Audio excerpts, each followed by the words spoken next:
Baada ya kununua gari la zamani ambalo limechakaa sana na kuanza kulirekebisha mwenyewe, kijana mmoja hivi ambaye huwa anadharauliwa sana na wenzake akaanza kubadilika taratibu. Lakini sasa cha kushangaza ni kwamba lile gari ambalo amelichukua lilionekana kama vile kiumbe hai, kisha likaanza kuwafuata watu wote ambao walikuwa wakimdharau ambaye analimiliki. Ona sasa hilo gari lilivyowafanya hao watesi wa ambaye anammiliki, yaani liliwatafuna wote. Movie yetu bwana inaitwa Christine na mzigo unaanza mwaka 1950 ndani ya kiwanda cha kutengenezea magari aina ya Plymouth Fury. Hapa tunaona magari yakikamilishwa kama kawaida, yakisafishwa na kuandaliwa kupelekwa kwa wateja. Lakini kati ya magari yote kuna gari moja hivi ambalo ni jekundu, lilikuwa likionekana liko tofauti kabisa na mengine. Basi bwana, mfanyakazi mmoja akaanza kulikagua lile gari bwana. Lakini ghafla wakati akiwa anachunguza kwenye injini yake, boneti likajifungua lenyewe na kuja kumponda mikono yake vibaya sana. Jamaa akabaki akiwa anaumia tu, so ikabidi akimbizwe kwenda kutibiwa. Wakati huo huo mfanyakazi mwingine akaingia ndani ya gari hilo na kuanza kuvuta zake sigara kama kawaida. Majivu ya sigara akawa anadondoka taratibu kwenye siti ya gari. Baada ya muda kazi ikaisha, wafanyakazi wote wakaanza kuondoka zao. Lakini sasa msimamizi wa kiwanda akaona gari jekundu bado limewasha taa. Akasogea karibu ili kuweza kulikagua vizuri. Owe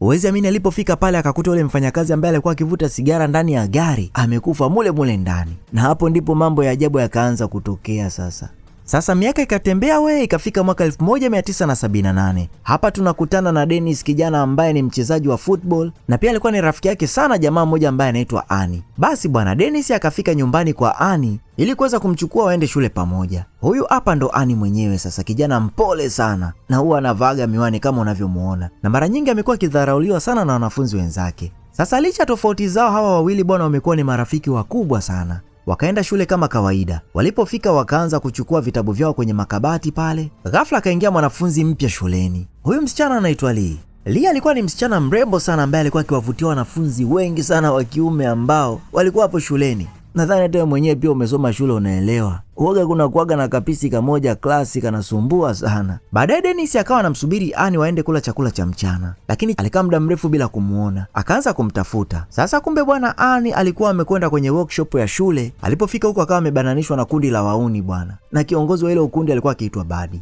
Huyu mchizi amekuwa mbabe sana hapa shuleni. Kazi yake ni kuwatesa wenzake tu. Sasa Dennis aliposikia hivyo akakimbia haraka sana kumfuata. Ile kufika tu akakuta Buddy amechukua chakula cha Annie, alafu kisha amemtolea kisu. Dennis akajaribu kuingilia kati bwana, lakini Buddy akatupa kile chakula chini, kisha Annie akateleza na kuanguka vibaya sana. Sasa alivyodondoka miwani yake nayo ikadondoka chini. Buddy akaikanyaga ile miwani mpaka ikavunjika yote. Sasa wanafunzi wakaanza kucheka bwana, lakini Dennis akapata kachansi akamvamia Buddy ghafla, kamtandika ngumi ya uso. Wakati huo huo wauni wengine wakamvamia Dennis bwana, lakini mwalimu mmoja akafika na kuamuru wasimame. Baada hapo Dennis na Annie wakaanza kuzungumza juu ya hilo tukio. Lakini walipokuwa njiani, Annie akaona gari mbele ya nyumba moja hivi. Akamwambia Dennis asimamishe gari, so akashuka ili kwenda kulikagua hilo gari. Kumbe sasa ilikuwa ni gari aina ya Plymouth Fury ambayo ilikuwa na rangi nyekundu. Na hili ndo lile gari ambalo tuliliona kwenye utangulizi wa movie yetu kule kiwandani. Lakini hapa sasa limechakaa sio poa, na linaonekana kama chuma chakavu tu. Dennis aliliona kama gari la kawaida tu, lakini Annie alitokea kulipenda sana lile gari. Muda si mrefu mzee mmoja akatokea pale. Huyu mzee anaitwa George Libai. Akawaambia kwamba gari hilo linaitwa Christine na lilikuwa ni gari la kaka yake ambaye alifariki wiki chache zilizopita. Kwa hiyo hata yeye mwenyewe pia anataka kuliuza haraka sana, na bei yake itakuwa ni $250, yani kitanzania hiyo ni kama vile $650. Lakini Dennis akamshauri Annie asilinunue, ila Annie sasa akakataa kabisa, maana alikuwa amelipenda sio poa. So ikabidi alinunue hapo hapo. Jioni yake Annie akarudi nyumbani na kuwaambia wazazi wake kuhusu hilo gari. Mama yake alikasirika sana. Alimwambia aliondoe hilo gari mara moja, lakini Annie akakataa. Akasema amenunua kwa pesa zake, so hawezi kuliondoa. Mama yake akaendelea kusisitiza kwamba hilo gari inabidi liondoke. Yaani nyumbani ilikuwa ni vita tu, mpaka Annie mwisho wa siku akaamua kuliondoa isee. Akalichukua hilo gari ambalo linaitwa Christine kulipeleka kwenye gereji moja hivi, na wakati huo alikuwa na Dennis. Walipofika alikutana na mmiliki wa gereji ambaye alikuwa anaitwa Will. Huyu mzee alikuwa ni mtata sana, yani hana utani kabisa. Lakini aliweza kuwakubalia kuliweka lile gari pale kwa huo usiku tu.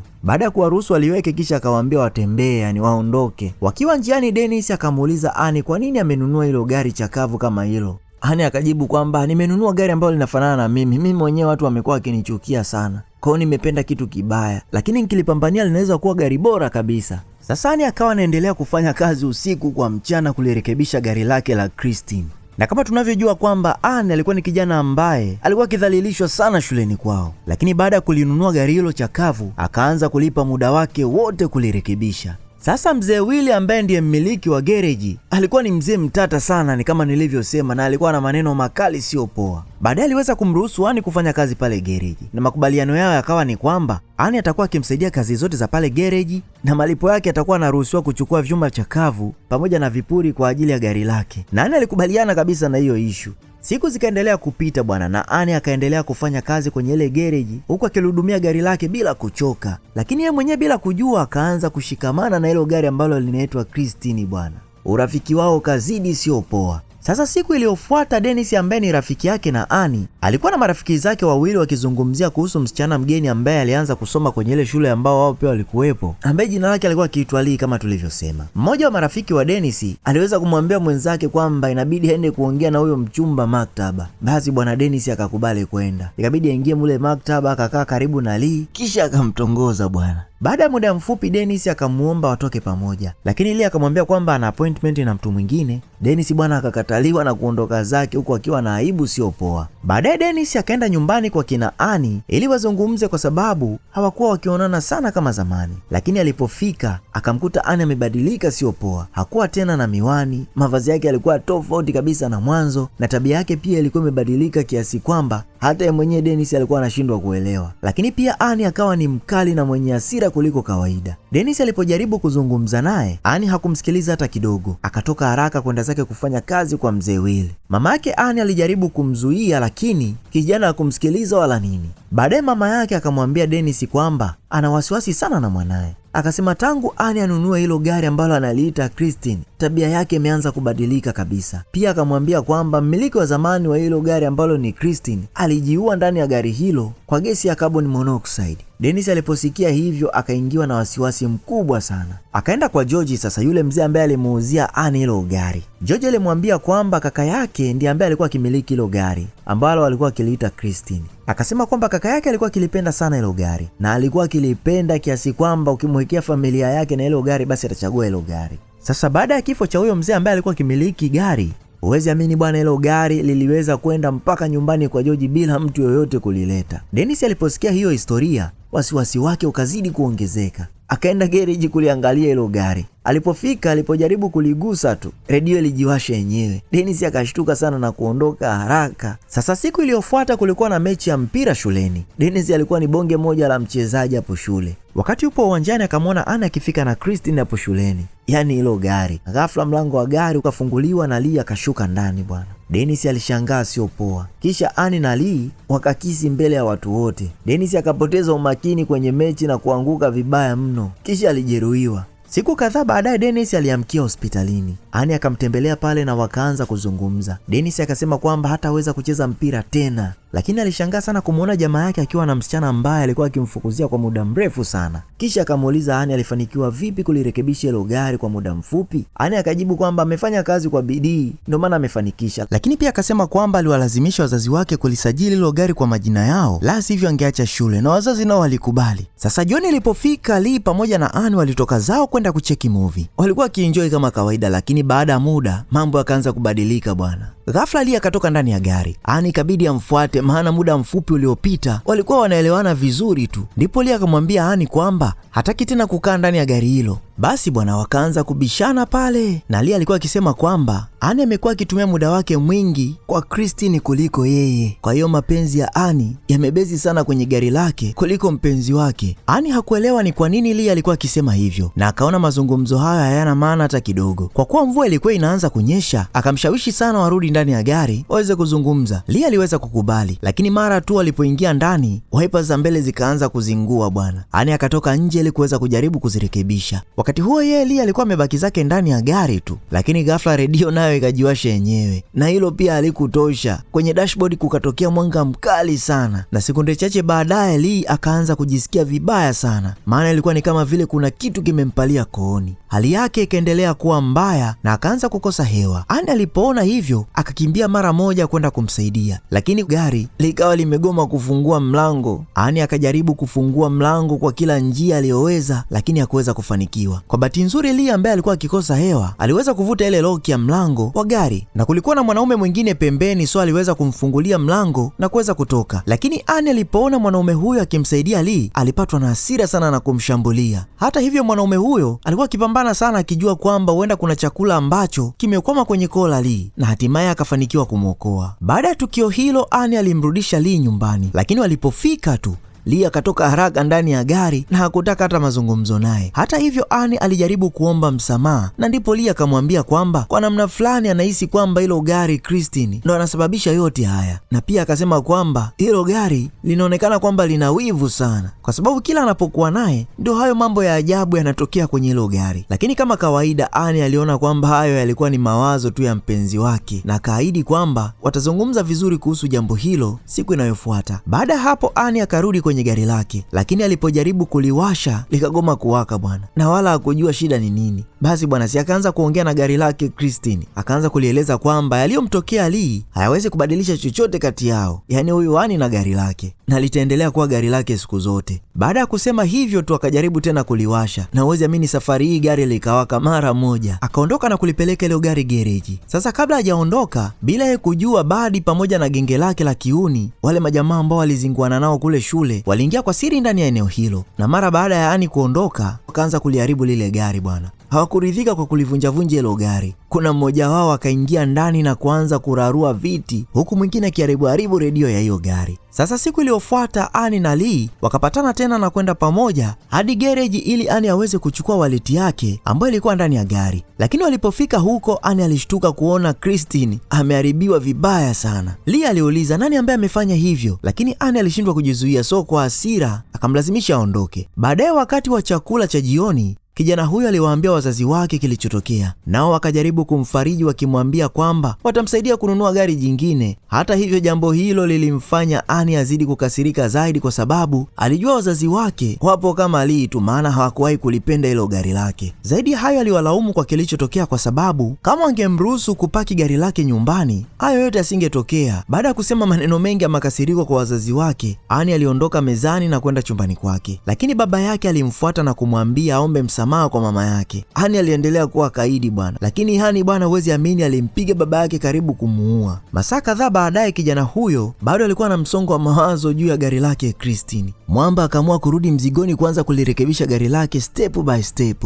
lakini alikuja kushangaa sana baada ya kuona gari Christine linajirekebisha lenyewe injini bwana. Lakini Annie alivutiwa sana na hiko kitendo, so ikabidi amuombe tena Christine na kumwambia kwamba amuonyeshe kitu kingine ambacho anaweza kukifanya. Kwa hali ya kushangaza, lile gari likaanza kujijenga upya kabisa bila msaada wowote. Sasa baadaye, katikati ya barabara, kulikuwa na jamaa mmoja hivi ambaye anaitwa Muchi kutokea katika kundi la Badi, yule jamaa ambaye walizinguana kule shule. Sasa kijana huyo wakati anaendelea safari yake, alikuwa akisikia sauti ya injini ya gari kwa mbali. Alipozidi kusogea, alikutana na Christine akiwa amesimama mbele yake barabarani, so akajawa na hofu akidhani kwamba Annie atakuwa yupo ndani ya lile gari, lakini gari likawasha taa zake na kuanza kumkimbiza. Muchi alikimbia kwa nguvu zake zote, maana gari Christine lilikuwa linataka kumgonga bwana. Mwamba si akadhani kwamba ameshaliepuka. Hatimaye Muchi alijikuta amenaswa bila yeye mwenyewe kuwa na njia ya kutokea, lakini gari Christine likaanza kusonga mbele kumfuata, ingawa njia ilikuwa ni nyembamba sana. Gari likajilazimisha kupita pale na kumponda Muchi hadi kufa. Asubuhi iliyofuata alikutana na Detective Jenkins ambaye alikuwa akichunguza uhalifu wa gari lake pamoja na kifo cha Muchi ambaye mwili wake ulikuwa umekatwa vipande viwili. Annie alidai hajui chochote kuhusu kifo hicho, ingawa yeye alikuwa anafurahia hizo habari. Baadaye akampigia Lee simu akijaribu kumshawishi waweze kukutana, lakini Lee alikataa, jambo lililomfanya Annie azidi kukasirika. Sasa wakati huo dukani, Badi na rafiki yake Doni walikuwa wamenunua vinywaji na kuondoka. Sasa wakati wapo njiani, gari lenye taa kali likaanza kuwafuata bwana.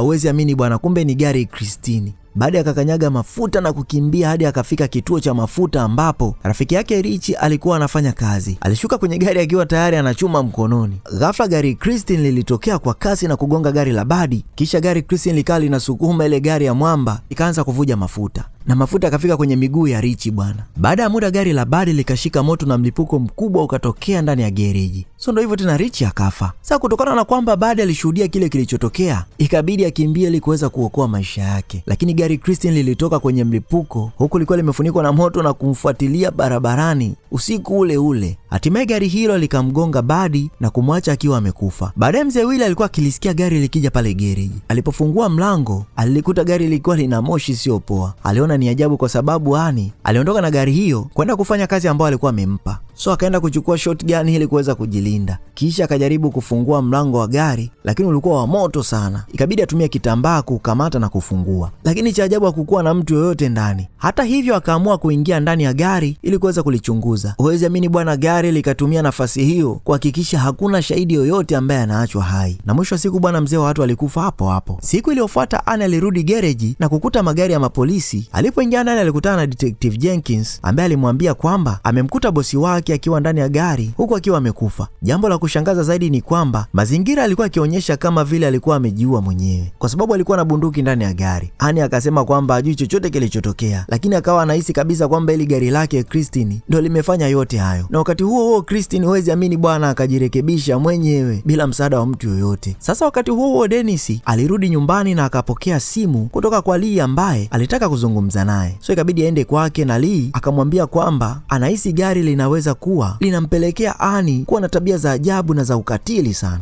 Dennis hakukubali kwamba rafiki yake anaweza kufanya matukio mabaya kama ambayo yametokea. Alafu akasema kwamba lakini kama gari ndio linasababisha yote hayo, basi inabidi liangamizwe tu. Sasa baada ya mazungumzo yote hayo, Lee aliondoka, lakini sekunde chache baadaye Annie alifika akiwa na Christine. Akamwambia Dennis kwamba wachukue waende kuzungumza, lakini Annie alizidi kuwa mtata, maana hataki mtu yoyote aliongelee vibaya gari lake. Sasa wakati wapo njiani alianza kupiga tungi sio poa. Gari ikawa inakimbizwa kwa kasi sio poa, na pia akawa ameachia mikono kwenye usukani huku gari lilikuwa linajiendesha lenyewe. Baada ya tukio hilo, Dennis alikuwa amechanganyikiwa kabisa. Sasa siku iliyofuata akaandika ujumbe na kuuacha kwenye hilo gari na kumtaka bibi waweze kuonana gereji usiku ili waweze kupanga mambo. Usiku ulipofika, Dennis na Lee waliweza kukutana pale gereji na walikuwa wakimsubiri Annie, lakini Annie hakufika mapema. Kwa upande mwingine, Dennis na Lee wakaamua kutumia bulldozer kuingia ndani ya gereji na kuweza kujificha. Mpango wao ulikuwa ni kwamba Dennis ataliharibu hilo gari, lakini hawakujua kwamba hilo gari lilikuwa humo ndani kitambo sana na lilikuwa limejificha katikati ya vifusi huko.